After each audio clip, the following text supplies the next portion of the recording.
Bom, vamos agora para o texto da noite, Mateus, capítulo 13, versículo 44. Vamos ler o versículo 44, depois a gente dá uma analisada nas outras passagens. Né? 44, capítulo 13, versículo 44. Porque esse versículo 44, só ele é uma parábola, né? Aí depois tem outros dois versículos que são outra parábola, e assim vai. Mateus 13, versículo 44. Senhor nosso Deus e Pai, quantos irmãos estão achando? Peço perdão dos meus pecados nesta noite mais uma vez, e que a mensagem, meu Pai, fale ao coração de cada irmão, conforme a Tua palavra fala, principalmente o que está nos evangelhos. Então, ó Deus e Pai, que venha a mensagem nos edificar, que o Senhor possa usar, meu Pai, conforme a Tua vontade, para que a igreja continue sendo, meu Pai, edificada com a mensagem da Tua e pela ação divina do Espírito Santo, em nome de Jesus, amém, graças a Deus. Se você pudesse colocar de pé, se não puder, pode ficar sentado, tá? Versículo 44 de Mateus 13. O reino dos céus é semelhante a um tesouro oculto no campo, o qual certo homem, tendo achado, escondeu, e transbordando de alegria, vai e vende tudo que tem e compra aquele campo. Amém, igreja, pode ser sempre. Então, olha só o que diz aqui o verso 44 de Mateus 13. O reino dos céus é semelhante a um tesouro oculto no campo.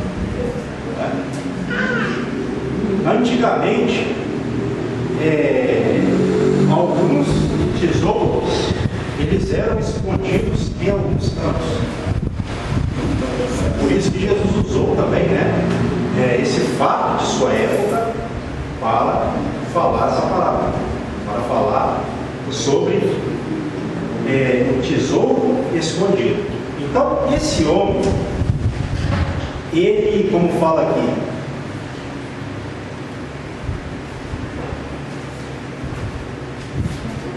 tendo achado, escondeu.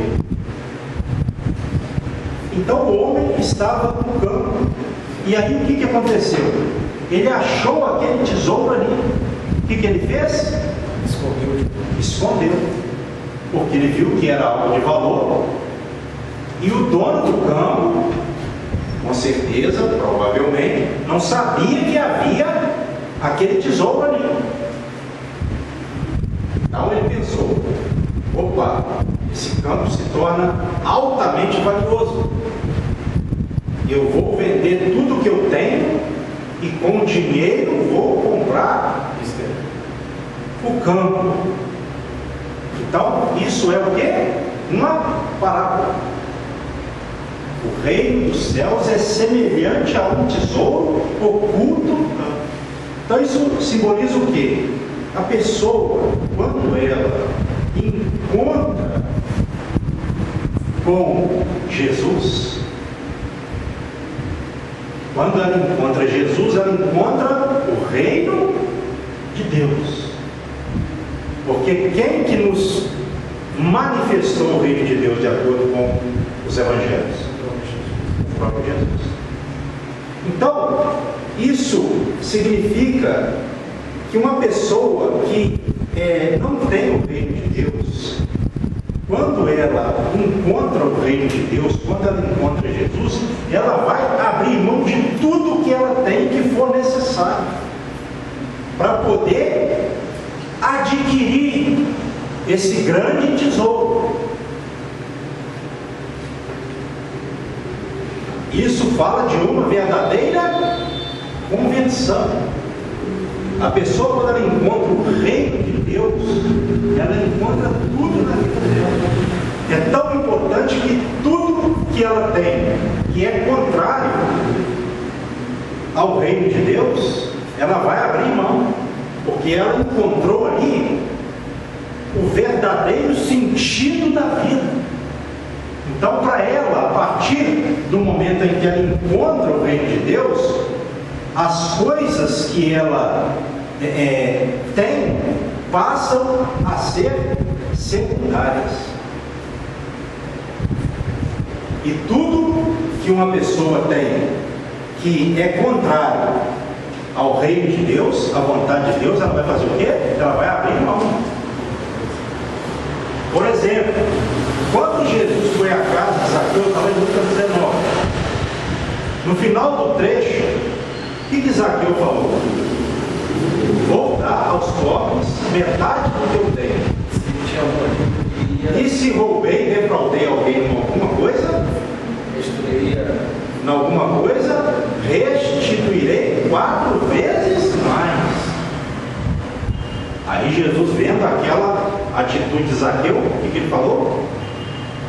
A salvação veio hoje a esta casa, pois este também é filho de Abraão.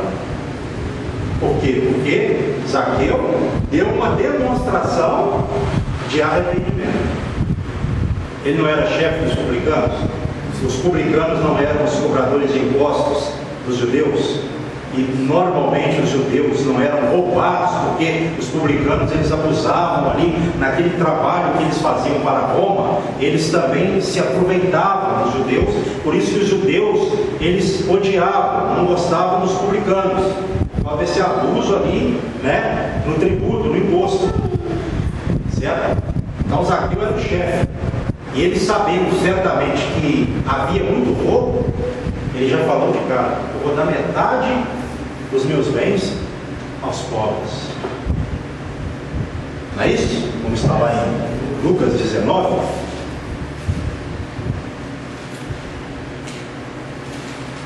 Versículo 8. Senhor, resolvo dar aos pobres a metade dos meus bens, e se em alguma coisa tenho defraudado alguém, restituo 4 vezes mais. Aí Jesus falou: hoje houve salvação nesta casa, pois que também este é filho de Abraão, porque o Filho do Homem veio buscar e salvar o perdido. Zaqueu era rico, mas estava perdido. Esse homem de Mateus 13, não sei se ele era rico, o texto não fala, mas pobre também não, creio que não era, porque ele tinha bens que ele vendeu para comprar o campo. Então tem a ver a situação dele com a situação de Zaqueu. E isso, irmãos, fala de quê? De conversão. Conversão. A pessoa, quando ela converte, ela realmente não vai medir esforços para investir na sua vida para com Deus. O que passa a ser importante para ela, a partir do momento em que ela se converte, é a vida dela para com o Senhor. Antes da conversão, o tesouro da pessoa era o quê? Seus bens materiais e etc. Depois que ela se converte, ela se convertendo, a partir desse momento, que passa a ser importante para ela, é o reino do Senhor. Isso não significa que você vai ter que abrir mão, a pessoa no caso tem que abrir mão de tudo que ela tem. Esse homem aqui é uma parábola. Ele vendeu tudo que ele tinha para comprar o campo por causa do tesouro.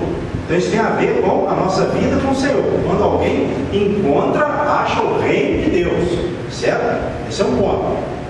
Então tudo que vem contrariamente à vontade de Deus, nós temos que fazer o quê? Abrir mão. Zaqueu fez isso.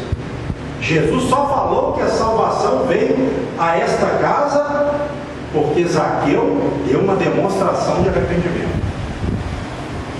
Zaqueu não falou, ele não somente recebeu Jesus gostoso em sua casa, ele demonstrou arrependimento.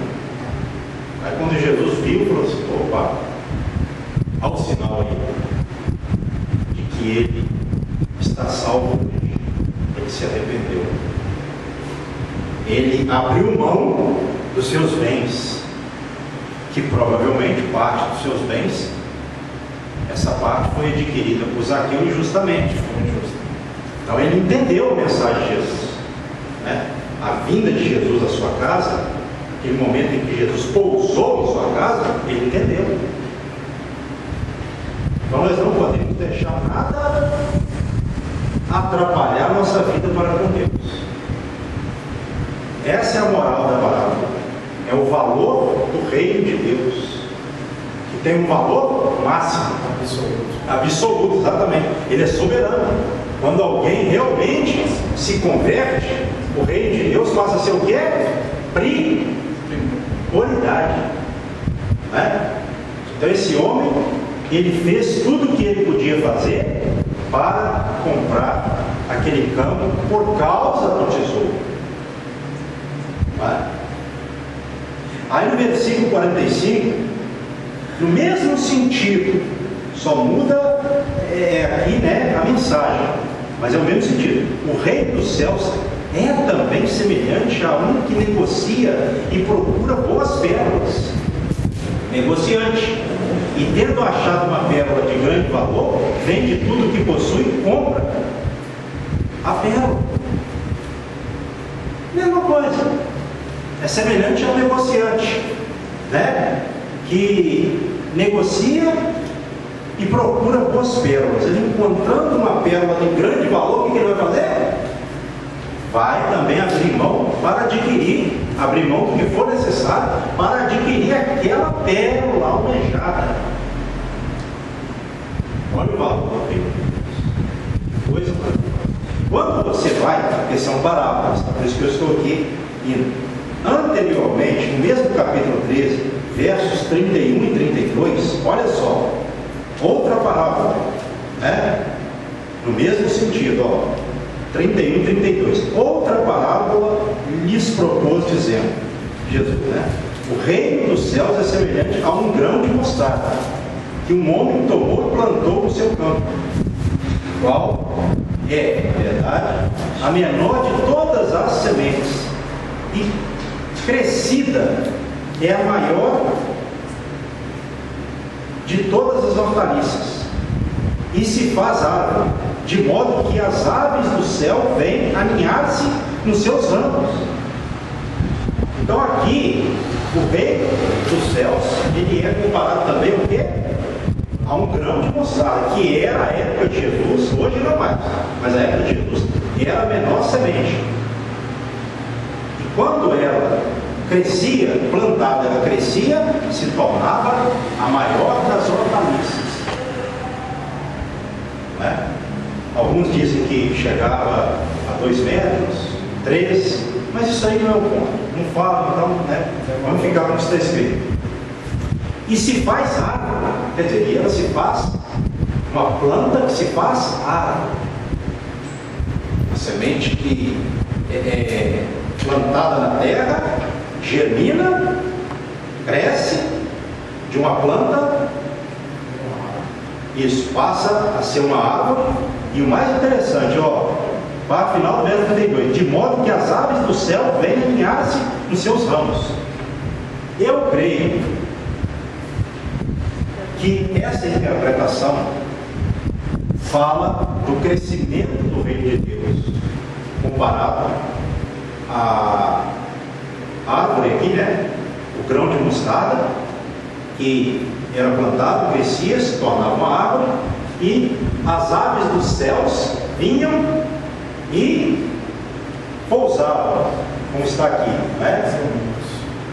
Vem aninhar-se nos seus ramos. Isso aqui significa, fala da expansão do reino de Deus, do crescimento. Torna-se como uma árvore e muitas aves vêm, muitas pessoas vêm pousar na árvore. É uma comparação. Então o reino de Deus, ele tem crescido na face da terra ou não? É lógico que tem muita coisa errada, mas não é disso que está falando a parábola. Ele tem crescido. Você vê que hoje eu não sei os números, né? As 3 maiores religiões do mundo, judaísmo, cristianismo e islamismo, né? Me parece que ultimamente, tenho certeza, me parece que a que tem mais crescido é o islamismo, infelizmente. Mas o cristianismo, ele é uma religião campeã. Essas três são as que mais crescem no mundo, não é? Então o cristianismo ele tem crescido, ele tem penetrado em todo mundo. Pessoas têm vindo para as igrejas. Hoje, se você entrar no Google, né, no YouTube, em qualquer veículo de comunicação, você vai ver igrejas cristãs plantadas em quase todos os lugares da terra. Quase todos. Isso fala, isso é profético, da expansão do reino de Deus, do crescimento na terra. Isso é bíblico. Jesus falou isso por meio de parábolas. E aí muitas pessoas vêm para as igrejas. Esse é um ponto. A outra parábola, aí no versículo 33 apenas, na sequência. Também, ó. Disse-lhes outra parábola: o reino dos céus é semelhante ao fermento, que uma mulher tomou e escondeu em 3 medidas de farinha, até ficar tudo levedado. Então o fermento, ele era colocado na massa, né, para que a massa crescesse, né? É o que fazia a massa de pão crescer. Mas aqui simboliza também o crescimento do reino de Deus. É mais uma parábola seguida da anterior que fala do crescimento do reino de Deus. E eu interpreto assim, eu acho que essa é a interpretação mais correta. Por que eu estou falando isso? Porque a palavra fermento na Bíblia, ela não é usada também muito no sentido negativo. Jesus não falou isso. Exatamente, do fermento dos fariseus, que é a hipocrisia. Jesus falou para os discípulos terem cuidado. Só que aqui, fermento já é usado de uma forma positiva. O que eu quero dizer com isso? Às vezes uma palavra na Bíblia, ela tem vários sentidos. Às vezes ela pode estar no sentido negativo, representando o mal, como foi no caso dos fariseus, né? Fermento dos fariseus. E às vezes ela pode ser usada para interpretar o bem, como aqui nessa passagem, que fala do crescimento, né, do reino de Deus. Então, agora vamos para o trecho seguinte aí, 34 e 35, onde está escrito assim, ó: todas estas coisas disse-lhes às multidões, ou melhor dizendo, disse Jesus às multidões, né, por parábolas, e sem parábolas nada lhes dizia, para que se cumprisse o que foi dito por intermédio do profeta: abrirei em parábolas a minha boca, publicarei coisas ocultas desde a criação do mundo. Então, isso já estava profetizado, que a mensagem de Deus ia ser falada por parábolas. Jesus veio falando também por parábolas, não é? Então, isso foi para que se cumprisse o quê? O que foi dito pelo profeta. Que profeta é esse? Você vai lá para o Salmo 78:2. Provavelmente Asaf, quem disse isso, né? Era um profeta. Quer ver alguém aí, por favor, o Salmo 78, verso 2, porque quando ele disse aqui no verso 35, para que se cumprisse o que foi dito por intermédio do profeta, está fazendo uma referência ao Antigo Testamento. Já estava profetizado o que aconteceria, né? As mensagens de Deus por meio de parábolas.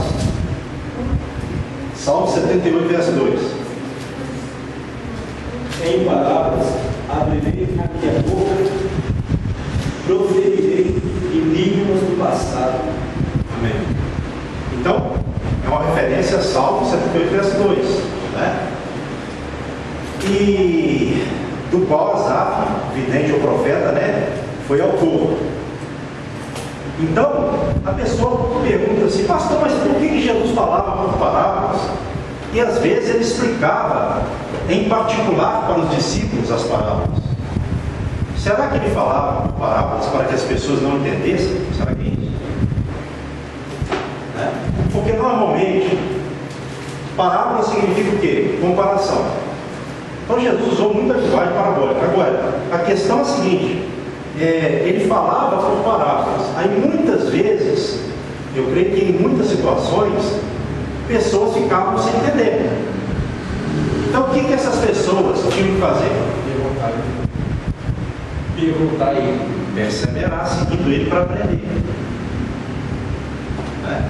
Você vai ver isso, por exemplo, lá em Mateus, lá não, aqui mesmo, está até aqui uma folha anterior, Mateus 13, deixa eu ver aqui o versículo, 19. Eu uso muito esse versículo porque ele é bem explicativo, ele não cita muita coisa, né? Mateus 13, 19, diz assim, ó: a todos os que ouvem a palavra do reino e não a compreendendo, vem quem? O maligno, e arrebata o que lhes foi semeado no coração. Este é o que foi semeado à beira do caminho. Então, se a pessoa ela ouvir e não compreender e não buscar compreensão, o maligno vem e arrebata o que foi semeado no coração, na mente da pessoa. Por isso que a pessoa precisa perseverar para aprender. Todos nós estamos em constante processo de aprendizado. Isso é fato, não se discute. A palavra de Deus, nós vamos exercitando e vamos compreendendo ela, sempre. Agora, a pessoa que ela deixa de buscar compreensão ou entendimento, ela ouve, mas não compreende, ou nem busca essa compreensão, o inimigo vai tirar o que foi semeado, né? Como fala aqui nesse versículo 19 de Mateus 13. Este, na parte final do versículo 19, é o que foi semeado à beira do caminho. Então, para que o inimigo tira o que foi semeado na mente da pessoa? Para que a pessoa não seja salva. Se ela não compreender, ela vai ficar sem entender. Ela não entendendo, ela fica sem ter como servir a Deus. Aí o inimigo vai trabalhando na vida da pessoa. Então, isso é muito profundo, essa questão das parábolas, né? Então, agora tudo bem. Aí você desce um pouquinho agora. Eu vou para o versículo aqui.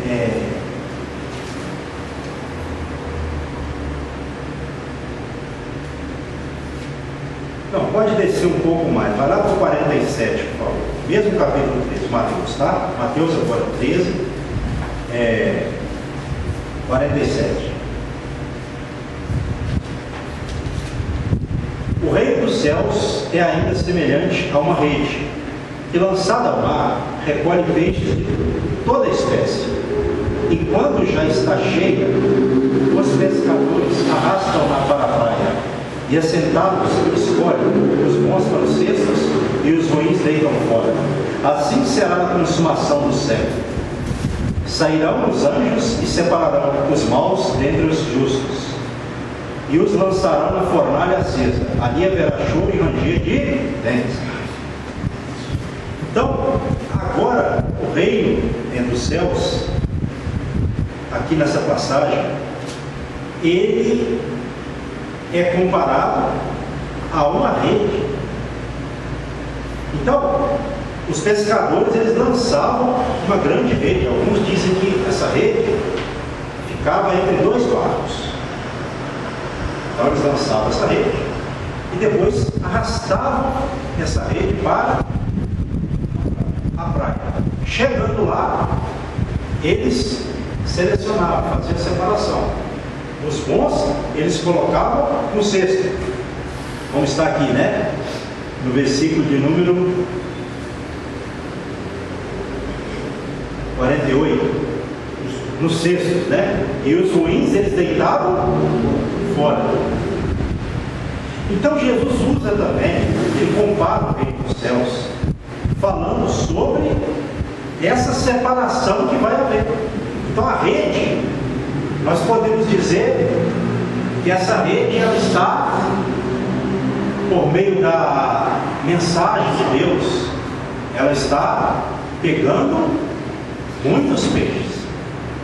Ela pega os peixes, e os peixes, as almas no caso, né? Traduzindo, elas vêm para onde? Para a igreja, no caso. As almas, né? Os peixes, né? No caso, são as pessoas que vêm para as igrejas por meio da pregação do Evangelho. E aí o que acontece? As pessoas vêm para as igrejas. Isso aí tem que se cumprir, porque esse é o propósito de Deus para os pregadores. Deus os enviou para que eles preguem e para que eles também, por meio das mensagens, e das pessoas que aceitarem a Cristo, tragam essas pessoas para a casa de Deus, a igreja, né? Por isso que tem muitas igrejas no mundo hoje. O evangelho tem sido pregado em várias línguas, idiomas, né? Dialetos e por aí vai. Então pessoas têm vindo para as igrejas do Senhor no mundo. Que na verdade, quando se trata da igreja do Senhor, é uma só no mundo. Embora sejam muitas, mas é uma só nesse sentido que eu estou falando. As pessoas vêm para as igrejas que são na verdade uma igreja só. Então essa é a missão dos pregadores, pastores, evangelistas, né? Então, aí no versículo 49, Jesus diz: assim será a consumação do século. O que é a consumação do século? É quando Cristo vier de novo. Exato, fim do mundo, fim dos tempos. Exatamente, isso aí. Fim dos tempos, né? Então, assim será a consumação do século. Sairão os anjos e separarão os maus dentre os justos. Verso 50. E os lançarão os maus, né, na fornalha acesa. Ali haverá choro e ranger de dentes. Então, quem vai fazer a separação? Quem é que traz as pessoas para as igrejas? Vamos ver se a igreja está... Quem traz as pessoas vão ouvir no evangelho, não sei se eu estou certa, né? Isso. Ouve e vai, ouve os pastores. Exatamente, é isso aí, exatamente. Então, a missão da igreja, é lógico também nós fazemos isso sob a ação do Espírito Santo. Mas é como a irmã falou, as pessoas pregam, e o Espírito Santo age tanto nos que pregam, quanto nos que aceitam, e eles vêm para as igrejas. Então essa é a missão dos pregadores. Essa missão não é dos anjos. Agora, quem é que vai separar? Aí é os anjos. Aí sai Deus que vai. Exatamente, é aqui que eu quero chegar. Então, irmãos, isso é muito forte. Por quê? Porque é fácil para trazer almas para a igreja? Não. Sim ou não? É uma luta, né? É fácil. Então, isso tem que ser feito pela igreja. Manter as pessoas na igreja é fácil? Mas é a nossa missão. Então é importante, o que Deus trouxe ao meu coração dentro dessa passagem aqui? É importante que nós entendamos o quê? Que nós precisamos de estar nos firmando, porque a primeira parte foi feita. O Espírito Santo, através dos pregadores, né? Eles nos trouxeram para a casa de Deus. Essa parte é importante, com certeza, e ela foi feita. Mas ela garante a salvação? Não. Aí é que eu quero trabalhar também. É o que Deus trouxe ao meu coração. Então é importante que nós, cada um permaneça na presença do Senhor da forma de como foi chamado a outra fala. Que não se remova do seu lugar. Por quê? Porque naquele dia em que vai acontecer a separação, nós precisamos de estar do lado dos justos, e nós queremos estar do lado dos justos e não dos maus. Porque quem sabe quem é justo e quem é mau hoje? Só Deus. Exato. Tem uma forma, por exemplo, da gente analisar, mas a gente não pode julgar em última instância ou análise. Jesus disse o quê? De vez em quando eu falo sobre isso. Qual é a forma da gente avaliar uma pessoa? Avaliar, não julgar. Os frutos da verdade. Pronto. Esse é um ponto. Agora, julgar em última instância, não se pode fazer isso. Porque quando você vai para a parábola, a explicação da parábola do joio que está aqui também, olha só, agora sim nós vamos para ela, ó. Mesmo capítulo 13, versículo. Vamos ver a explicação dessa parábola, é interessante. Versículo 36 em diante. Então, despedindo as multidões, foi Jesus para casa. E, chegando-se a ele, os seus discípulos disseram: explica-nos a parábola do joio do campo. Ele respondeu: o que semeia a boa semente é o Filho do Homem, Jesus no caso.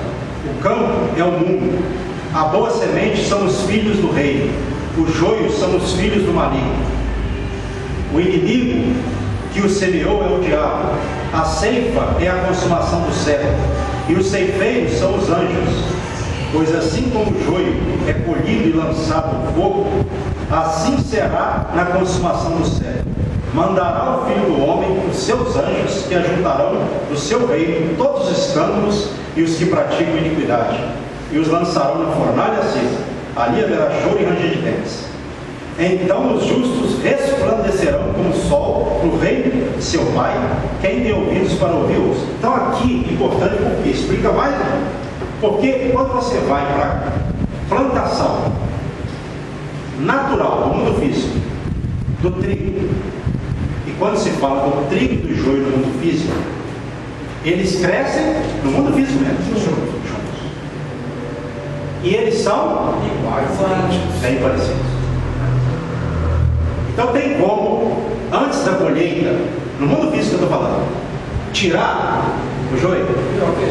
Isso é feito na debulha, na colheita. Então Jesus pegou esse aspecto para falar sobre essa questão que estamos dizendo. Então é por isso que não se pode tirar ou fazer uma avaliação de alguém precipitada, colocada. Porque às vezes os nossos conceitos, às vezes, não estão de acordo com a palavra de Deus. Muitas vezes, em muitas situações, as pessoas querem julgar as outras já no sentido de definir a situação. Não se pode fazer. Em outras palavras, Jesus está falando: olha, deixe eles juntos, assim como o trigo e o joio crescem juntos, na casa do Senhor, os filhos de Deus e os do diabo, eles crescem juntos. E muitas vezes a gente não tem como discernir, às vezes não. Mas normalmente quando acontece uma coisa, as pessoas querem, às vezes até, dependendo do que acontece, ou do que vem acontecer, as pessoas querem arrancar a pessoa de qualquer maneira, né? Mas na verdade, isso é algo que em última instância, quem vai fazer é o Senhor, por meio dos anjos dele. Não cabe a nós. Nós não podemos tirar uma pessoa da igreja na marra como se a igreja fosse um tribunal, porque ninguém conhece o coração de ninguém. A igreja tem o dever de avaliar os casos e julgar os casos que acontecem. A Bíblia fala sobre isso. Não quer dizer que a igreja tem que tolerar tudo, deixar tudo passar, o pecado reinar na igreja, não é isso. A igreja tem que intervir, agir, não é? Quando acontece um caso que às vezes é de natureza, está na esfera da igreja julgar. Isso é um ponto. Agora, em última instância, quem vai julgar o Senhor? Porque na verdade ninguém conhece o coração de ninguém. E eu falei aqui outro dia, Jesus disse: toda planta que meu Pai não plantou será arrancada. Quem vai arrancar é o Senhor.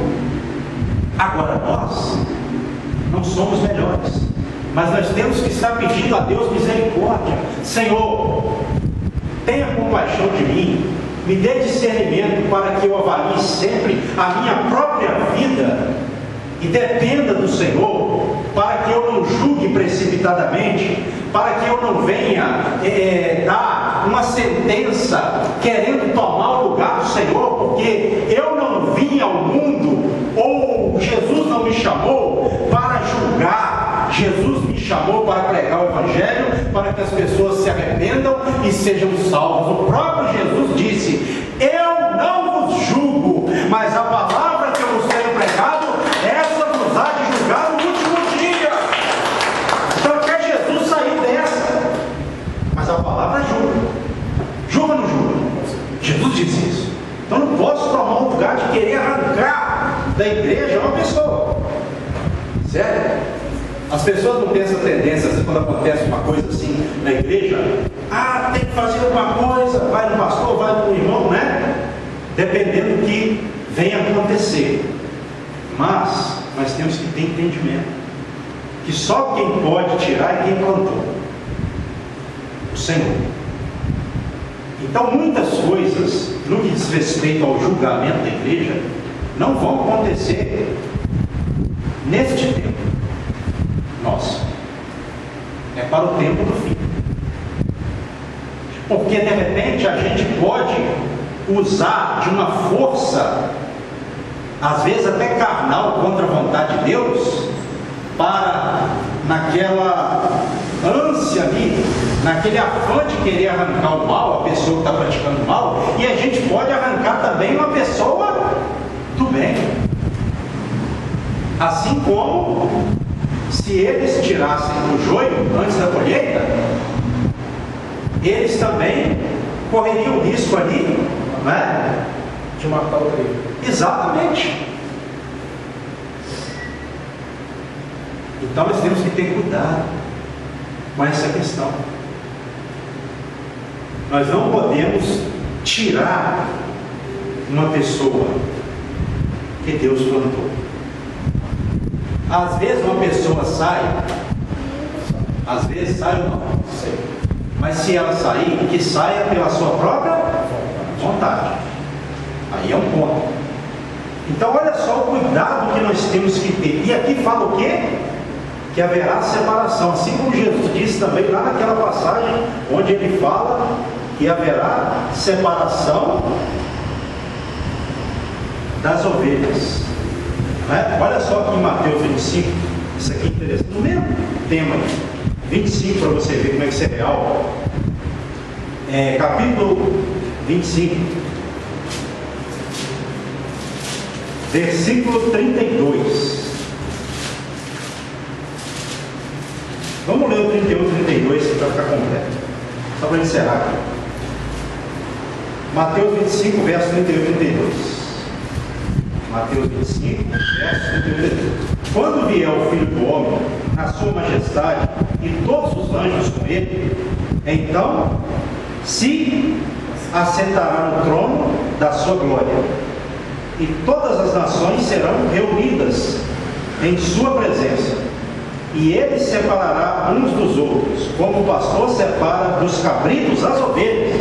Então quem vai fazer a separação é o Senhor. Aqui fala que é o Senhor, lá os anjos, né? Mas tudo vai ser na esfera divina do Senhor.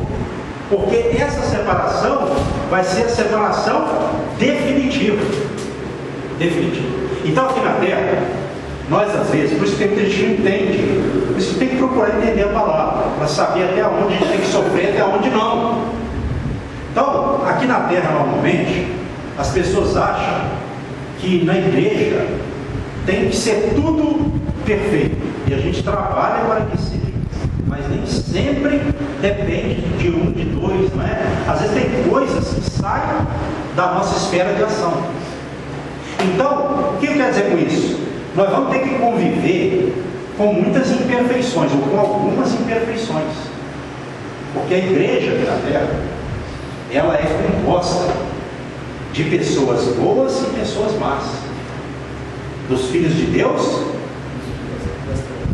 exatamente, das pessoas das trevas, dos filhos do diabo, infelizmente. Então, está na igreja garante salvação? Não, só em Cristo. Isso, está em Cristo. É preciso estar em Cristo. Nós estamos aqui hoje, então nós não podemos nos acomodar. Eu estou no lugar certo, mas eu também tenho que estar no espírito certo. Eu estou fisicamente no local certo, mas espiritualmente também eu tenho que estar no local certo, para que essas duas coisas se juntem e eu esteja firme diante do Senhor. Porque, meus irmãos, naquele dia a gente fica pensando, pessoas serão lançadas. Quantas pessoas chegarão diante do Senhor falando: Senhor, te servi, eu fiz isso, fiz aquilo, aquela coisa toda, de acordo com a gente tem uma noção. mas muitos o Senhor vai lançá-los na fornalha acesa. Os anjos do Senhor lançarão essas pessoas na fornalha acesa. Alguns dizem que inferno, lago de fogo, eu não quero me ater, mas é fogo, fornalha acesa, é fogo. Então ninguém quer ir para o fogo, porque quem cair no fogo vai sair de lá. Não tem para onde sair. Pastor, o inferno é fogo, mas ainda não é o lago de fogo. Bom, tudo bem, o inferno é um fogo, o lago de fogo será o lago de fogo e enxofre ardente, né? Mas de uma forma ou de outra tudo é fogo. É tudo sofrimento, né? Tudo sofrimento, tudo é condenação. Então nós queremos ser achados pelo Senhor na condição de trigo, porque o trigo será juntado e colocado no celeiro do Senhor, e o joio ele vai ser queimado como a palha. Olha só a situação. Então de repente você pensa assim: eu não quero, às vezes acontece na igreja, né? Eu não aguento mais aquela pessoa. Às vezes acontece isso na igreja. Um reclama, o outro reclama. Aconteceu um problema aqui, irmãos. É melhor suportar o que tem que ser suportado, tentar arrumar aquilo, porque depois ninguém vai arrumar nada.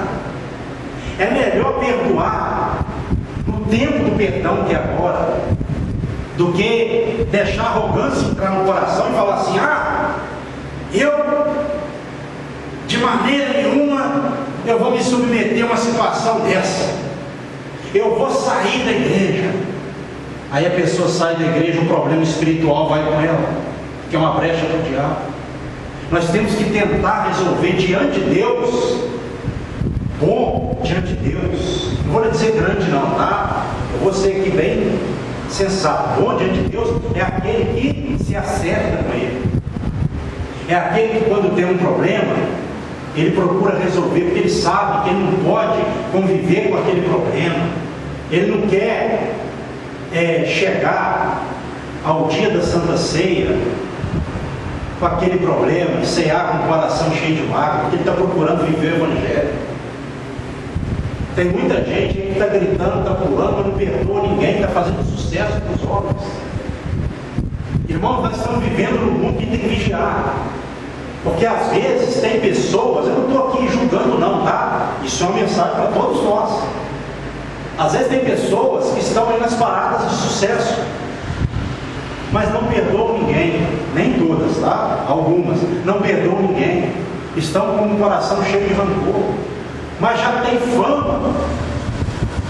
Pessoas às vezes estão sendo filmadas todo dia, e às vezes tem aquela pessoa que ninguém filma ela aqui na terra, ninguém nem sabe que ela existe, ninguém está vendo ela, mas ainda que a terra não te filme, o céu está te filmando.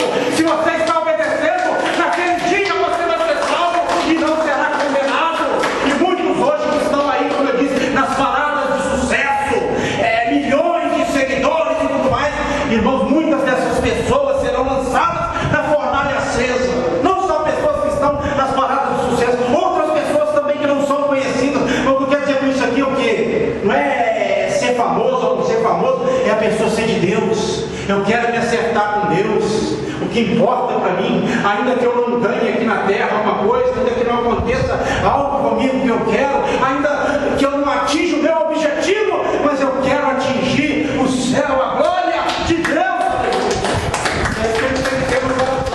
Para que a gente não fique assim, a pessoa não fique se comparando ao fulano, beltrano, porque hoje o que faz sucesso no mundo? O que chama atenção? Vamos ser sinceros. O que chama atenção no mundo aí? E às vezes também, Evangelho. Você viu o fulano, fez isso, nossa, está acontecendo isso, é notícia para todo lado. Mas às vezes não é notícia onde tem que ser lá no céu. Na presença de Deus, às vezes é uma abominação. E aí? Então isso a gente tem que entender. Muito mal vai acontecer com aqueles que não servem a Deus. É muito mal, não é pouco mal não, porque fornalha acesa é fogo intenso, eterno, inextinguível, inapagável. Lá verme não vai morrer, ou não morre, e o fogo não se apaga. Vai terrível. Então, se eu estou em pecado, para encerrar a mensagem, se eu estou em pecado, porque o Espírito Santo fala ou não fala? De diversas formas, fala na palavra, fala no sonho, fala em visão, usa uma pessoa. Então, o Senhor me perdoe, porque eu estou em pecado. Se eu cometer um pecado contra algum irmão da igreja, se eu tenho o Espírito Santo, o que eu tenho que fazer? Chamar esse irmão, perdoa, eu errei, irmão. A gente não pode continuar assim, porque a gente faz parte da família cristã, né? Se hoje eu morrer, você morrer, mas não podemos deixar para consertar depois, porque depois ninguém vai consertar nada. A gente tem que consertar em vida. Não é isso, irmãos, que Deus colocou no meu coração. A separação vai haver. Ainda que não haja separação aqui na terra, mas naquele dia vai acontecer. Quantas pessoas estão indignadas nas igrejas hoje? Eu não aguento mais ver o fulano. Eu ouço isso às vezes, você também deve ouvir, não sei, né? Isso se fala muito hoje, infelizmente, esse mau testemunho. Não aguento mais ver o fulano na igreja, ele faz coisa errada e direto, ele prega na igreja, ele dirige a igreja, ele é conhecido, ele está onde ele não poderia estar. Às vezes isso não indigna a gente, você vê um profano sendo aplaudido, um profano, um filho do cramulhão. Mas no dia do Senhor ele vai dar conta. E quem também reverencia o filho do cramulhão vai dar conta também. Então a gente não precisa se preocupar com isso. Quem vai fazer essa separação e vai fazer na raiz. Não vai ficar nem raiz nem alma. O Senhor vai tirar tudo. E naquele dia, irmãos, não vai ter essa. Senhor, mas eu fiz, eu dirigi, eu aconteci lá na terra em teu nome. Eu nunca te conheci. Então eu não quero estar nesse meio. Porque ele vai falar isso para muitas pessoas da classe religiosa. Eu não quero estar nesse meio. Você também não quer estar. Então a gente tem que fazer muito onde não está. Deu para entender um pouquinho a mensagem? Irmãos, é o reino dos céus. Ele foi comparado por Jesus ao tesouro escondido, a rede, não é? A pérola de grande valor, o grão de mostarda. Então, né? O reino dos céus foi comparado de diversas formas, a várias coisas, mas o mais importante é que é o reino dos céus e a entrada nele, porque quem entrar lá, de lá nunca mais sairá. Agora quem não entrar lá, naquele dia, jamais entrará. É aqui que se define o passaporte para a eternidade. É aqui. Então não preocupe com o ibope, com o crescimento, às vezes, que às vezes agrada a visão, porque hoje nós estamos vivendo um mundo de competitividade e de fama de modernidade. Essa é a questão, essa é a competitividade. O rivalismo é esse. Não vamos entrar nessa. Vamos caminhar no caminho que conduz à entrada do reino de Deus. Você coloca os seus mãos. Faça assim com as mãos em forma de receber. Pai, a todos presentes e ausentes, eu abençoo com o teu amor, com a graça do Filho, pessoal, e todos consolação do Espírito Santo. Dê a todos no final de domingo consolado, encorajado, para que nós terminemos a semana assim. E comecemos a semana prática amanhã, no encorajamento, meu Pai, do Divino Espírito Santo. Em nome de Jesus, assim eu oro e os abençoo. Amém. E que as palmas louve a Deus, aleluia. Para que nós terminemos o culto em comunhão. Deus abençoe a todos em nome de Jesus. Amém?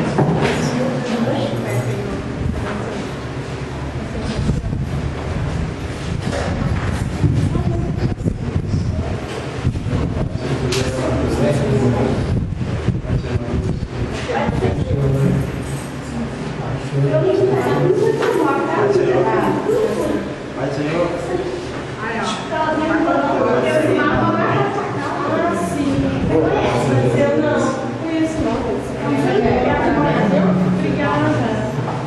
Oi, irmão Luciano, você conversou com o Barão, mas você subia depois? Mentira? É.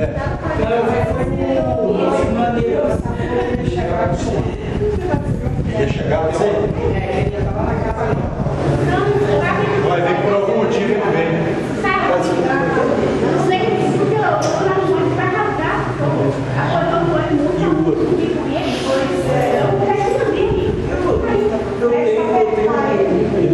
tenho, mas eu queria